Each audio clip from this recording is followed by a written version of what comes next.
the toast is ready. Oh, that smells amazing. Oh, wait, hold on 1 second. You know what? I feel so terrible for people who have to give up the gluten. Credit card denied. What? I better just call them. Siri, call.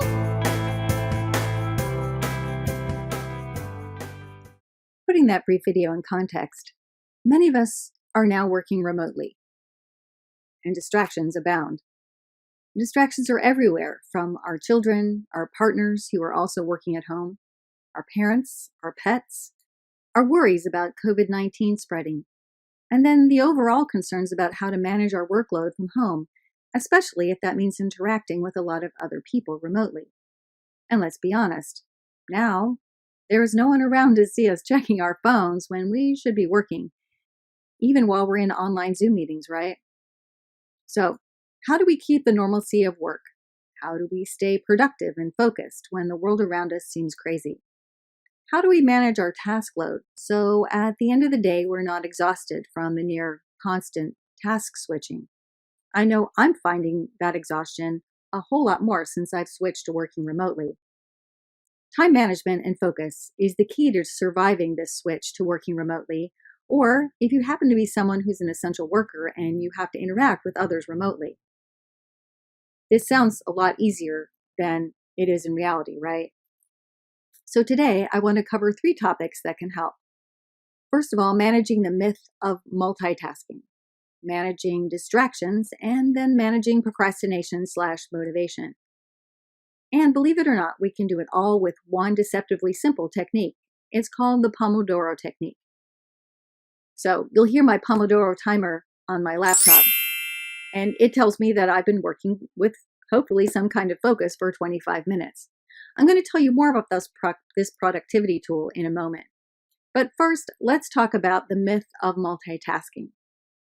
This is the idea that we're becoming more accustomed to in our workplaces, that we are able to do multiple tasks all at one time, and we're really good at juggling things. Some of us will even proudly proclaim that we can multitask, but we're not really multitasking. Brain research tells us that the brain really cannot effectively do 2 cognitive tasks at the same time. It's virtually impossible. And while yes, we can physically walk and chew gum at the same time, we actually have to switch between cognitive tasks. And that's what we're really doing. It's called switch tasking. This is why, for example, texting and driving are so dangerous. These are 2 very highly cognitive tasks that require a lot of attention. So let's explore the Pomodoro method and how it works. Please consider where you might try this to help you with focus, motivation, and distraction that you might be facing in your current work situation. The Pomodoro method is a time management tool created by Francesco Cirillo in the 1980s. He currently runs a consulting firm based in Berlin, advising some of the world's largest companies. What's interesting is that he created the Pomodoro technique while a university student looking for a way to get more done in less time. This is a renowned time management tool that's been used by millions of people all over the world. The boost in productivity that this technique facilitates comes from what success expert Cal Newport calls deep work. In a nutshell, what you do is you set a timer. And the original one was a tomato-shaped timer, and that's why it's called Pomodoro. Pomodoro meaning tomato in Italian. So for 25 minutes, you do your focused, uninterrupted work while this timer is running. You write down any distracting thoughts that pop into your head for later. And after this 25-minute focus time is over, you take a 5-minute break. And after that, you start another Pomodoro cycle of 25 and 5. And you do up to 2 or 3 of those before taking a longer break.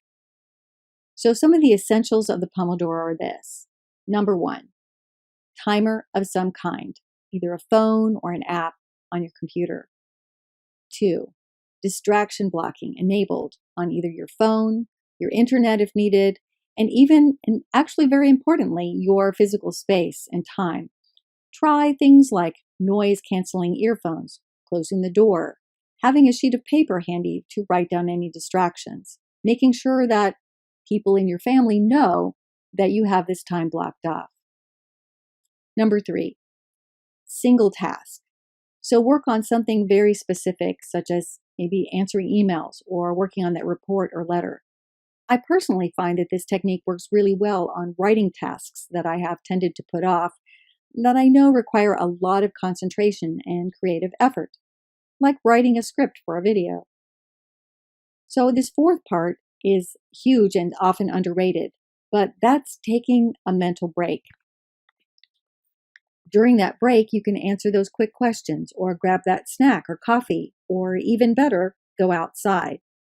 Short breaks actually restore the brain's ability to focus.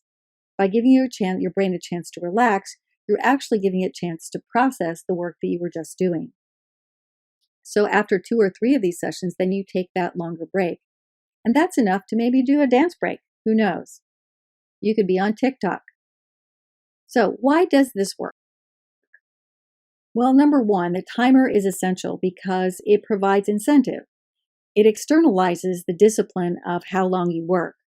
So with a timer, you have a built-in drive and a commitment to that timer to work until it goes off. If I mentally try to just keep track of the time that I'm going to work and tell myself I'm going to focus, I tend to get even more distracted and I keep checking the time or opening new tabs on my computer. Another reason the Pomodoro works is because the task is an input rather than an output. In other words, it's not about what you get done as much as just the doing, working on that task. It narrows the scope and reframes the task as simply that. So no matter what you get done, you can stop. That makes it easier to focus because you're not necessarily committed to an end point of production. And you can relax. It takes the pressure off. And you don't worry about the end point as much as just getting down to the work at hand. Thereby, you've been building more and more focus each time you do this. What's interesting is that you may actually get to the end point, your final production, faster by using this technique than doing some kind of long, several-hour marathon session for whatever project you're trying to get done. Having a distraction list is also another reason this works so well because it helps the brain break its desire for a distraction, that you can get off track. The brain loves to do that, right? But each time we conquer that distraction, it builds our ability to focus more and more. And that's how researchers have determined that this technique actually works. Some people who've regularly practiced this technique actually find themselves going well beyond that 25 minutes of focus after a while. The number of 25 minutes is arbitrary based on human attention research that says that normal attention span is about 25 minutes before the brain needs a break from that sustained attention. This is a great practice for you if you are someone with some level of ADHD, because the ADHD brain loves distractions, and you can corral those distractions with this distraction list, this way of writing it down as soon as it pops into your head. I call this list the parking lot, and I know I'm going to come back to it later, and that just gives me a little bit of calm or peace that I know, okay, I can deal with that thing that just popped into my head that I have to do, but I know it's there. So what are some tips for succeeding with the Pomodoro technique? Well, first of all, I recommend combining it with some other productivity tools that you might use. One of the ones that I recommend would be some kind of an internet blocker if you have a tendency to be distracted by going to other sites. You can fight procrastination and low motivation towards a task with the Pomodoro. Some tips for success include using that Pomodoro just to get over that hurdle of getting started with a task that you're really having trouble with. Start with that 25 minutes, and then if you find yourself after a while getting into the flow state, that deep work, keep going. But the key to the Pomodoro really is that taking breaks and getting that mental rest that actually adds to your ability to focus. And this is a really important tip, mise en place, which is a culinary term, a French term that means everything in its place. If you're not prepared, you can find yourself disrupting that flow by looking for things that you needed to complete your task. So having everything ready to do and all the stuff that you need and things maybe even that you hadn't anticipated, and also clearing your space so that there aren't other things nearby that you might look at and find distracting. There's many different tools out there that can help you with the Pomodoro, different timers and other ways that you can use some of the internet blocking. And so I'm going to explain those to you now and explain some of the ones that I personally have used that I find the most helpful. I personally find the Forest app the most helpful, and I love it for its built-in incentive of growing little trees to represent my productivity. Phone apps turn your phone into the timer. The cool thing is they track your productivity over time, and that becomes a great motivator to see the progress you're making with focus. Forest does it by growing little trees, and for each Pomodoro you accomplish, it grows more trees, and you can actually get different kinds of trees. It gamifies this idea of the timing in your Pomodoro. If you try to go into your phone while you're in the timer mode, your tree dies. And I know that may sound funny, but it's actually that external commitment that you make to not let your tree die that keeps you from checking those messages and helps you stay on task. My students love this one, and there's a flower version of it too called Flora. Extensions to your internet search engines can also be a way to provide both a timer and tab opening blockers. Strict Workflow is the one that I like. It's free and it's an extension built for Chrome. It's excellent for those of us who are online a lot and need that external discipline for blocking our favorite rabbit holes that we like to go down to. The advantage is not only does it set a timer while you're online, but it also blocks those tabs like Facebook, Twitter, Pinterest that are wonderful sources of distraction and procrastination. The timer you set is flexible, as is the break time that you set. Cold Turkey is another one that does the same and can even be set for a word count. So if you're trying to do a writing task and you're like, I am not going to quit until I have 500 words, it can help you do that. It even has inspirational quotes that pop up each time you try to leave and open a tab that is not permitted. At the end of this video, please check out the list of links that I provided for various apps that you can use with various devices and different needs that you may have.